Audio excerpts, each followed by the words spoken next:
J'ai passé des heures et des heures et des heures sur ce terrain-là ici à patiner, puis je me suis ramassé dans la Ligue nationale. Alors, ça représente beaucoup, c'est mon enfance que j'ai passée ici à Landrienne.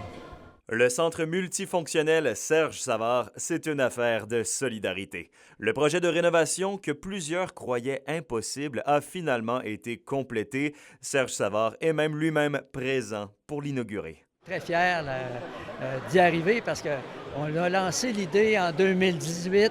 On a travaillé fort, on a travaillé à chercher des sources de financement. Et là, aujourd'hui, on arrive avec la concrétisation d'une phase importante qui est incontournable, de se donner une patinoire à l'intérieur couverte avec une surface de jeu polyvalente et fonctionnelle. Pour nous, c'est une belle victoire. Monsieur Savard remet donc les pieds là où tout a commencé pour lui. Le sénateur y a d'ailleurs exprimé lors de son discours devant la jeunesse de Landrienne l'importance de redonner autant que possible. Dans la vie, c'est pas tout le monde qui va se ramasser dans la Ligue nationale comme un Serge Savard, mais je pense qu'il faut s'impliquer quand on a la chance. On est juste de passage, alors d'en faire le plus possible. L'implication de Serge Savard dans le projet s'élève à 80 000 $.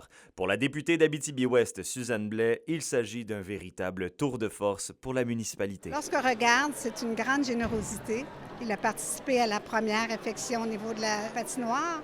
Maintenant, il réitère avec un autre montant pour finaliser le centre sportif. Alors, c'est extraordinaire pour une petite municipalité, mais une petite municipalité qui est tissée serrée et qui a un dynamisme extraordinaire. La boucle est donc bouclée pour la première phase de cet important projet pour la municipalité de Landrienne. Pour la deuxième et troisième phase qui sont toujours à venir, surface de pickleball, de deck hockey et finition du bâtiment sont à prévoir. Alexandre Cabana, RNC Nouvelles, Landrienne.